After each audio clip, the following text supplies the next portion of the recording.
છેલ્લા 5 દિવસથી ઉપલેટા તાલુકામાં પડેલા ભારે વરસાદથી ખેતરોમાં પાણી ભરાવાને લઈને ખેડૂતોએ વાવેતર કરેલા પાકો બળી જતા મોટી પાનેલી ગામના ધરતીપુત્રો મુશ્કેલીમાં મુકાયા છે। સમગ્ર સૌરાષ્ટ્ર ગુજરાતમાં જે મેઘતાંડવ થયું તેને લઈને અનેક ગામોમાં તબાહી મચી છે। ત્યારે રાજકોટ જિલ્લાના ઉપલેટા તાલુકાના મોટી પાનેલી ગામે સતત 5 દિવસ સુધી ભારે વરસાદને લઈને વરસાદી વિરામ બાદ ખેતરોમાં પાકનો સોથ વળી ગયો છે। ખેડૂતોએ વાવેતર કરેલા કપાસ, મગફળી, એરંડા, સોયાબીન અને તુવેર જેવા પાકો સંપૂર્ણ નાશ પામ્યા છે।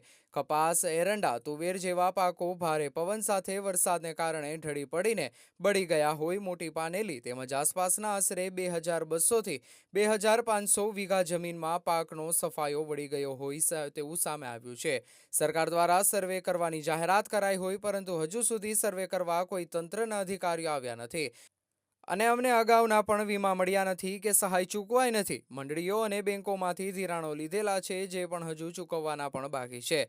બિયારણ, ખાતર, દવા, મજૂરી વગેરેનો ખર્ચો પણ નુકસાનીને કારણે નીકળે તેમ નથી। સરકાર દ્વારા તાત્કાલિક ધોરણે થયેલ નુકસાનીનો સર્વે કરાવીને નુકસાની પ્રમાણે સહાય ચૂકવવામાં આવે તેવી મોટી પાનેલીના ખેડૂતો માંગ કરી રહ્યા છે।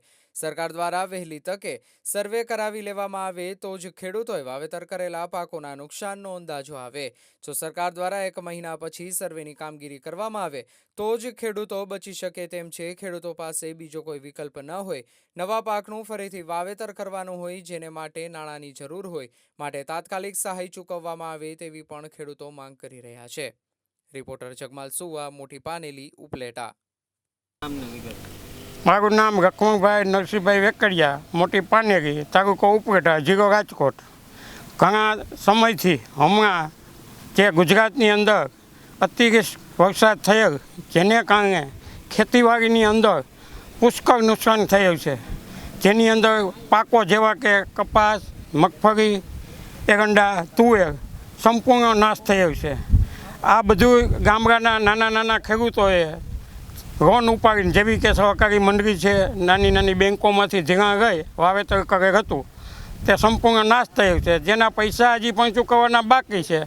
તો અત્યારે અમારે નવું પિત્ત કરવા માટે જે પાક બગડી ગયો છે એમાંથી ઉપાડી બહાર ફેંકી ખર્ચો કરી નવું પિત્ત કરવા માટેની પૈસાની ખાસ જરૂર હોવાથી સરકારશ્રીને નમ્ર વિનંતી કે પાકોનો સર્વે કરાવી, નુકસાનીનો સર્વે કરાવી વહેલામાં વહેલી તકે પૈસા જો ચૂકવે તો ખેડૂત પોતે પાછી પોતાની મહેનતથી પાછું વાવેતર કરી અને દિવાળી આવે તે પહેલાં કાંઈક પોતે પગભર થઈ શકે એવી અમને આશા છે।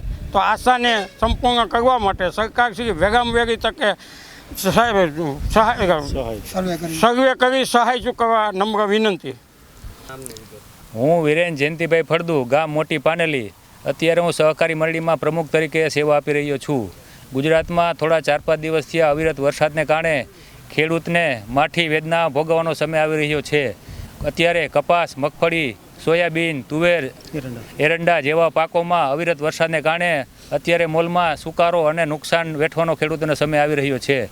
મારી આપ સહકારશ્રીને નમ્ર વિનંતી કે આ બાબતે તાત્કાલિક સર્વે કરાવી ખેડૂતોને સહાય ચૂકવવા નમ્ર વિનંતી। આશરે કેટલા વીઘાઓ? આશરે 2500 થી 3000 વીઘામાં આ નુકસાનીનો થયાનો અંદાજ છે। મોટી પાનેલી, હરિયાસણ, સાતવડી, ઝાર જેવા આજુબાજુના ગામમાં 3 થી 4000 એકરમાં નુકસાની થયાનો અંદાજ છે।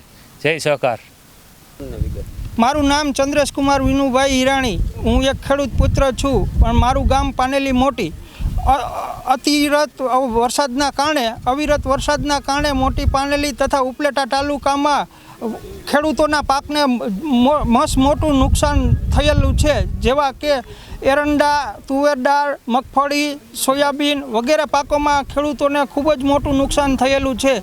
તો મારી સરકારશ્રીને નમ્ર વિનંતી કે આપ શ્રી દ્વારા ખેડૂતોનું આ પાકનું નુકસાનીનું સર્વે વહેલી તકે કરાવી ખેડૂતોને યોગ્ય સહાય આપો એવી નમ્ર વિનંતી છે અને યોગ્ય સહાય આપ શ્રી દ્વારા વહેલી તકે જાહેર કરવામાં આવે તેવી નમ્ર વિનંતી છે। આ ખેડૂતોને પડિયા ઉપર પાટા સમાન છે। મારી પાછળ આપ જોઈ શકો છો, આખો એરંડાનો પાક ફેલ થઈ ગયેલ છે, જેના હિસાબે ખેડૂતોને એકદમ પડિયા ઉપર પાટું સમાન છે।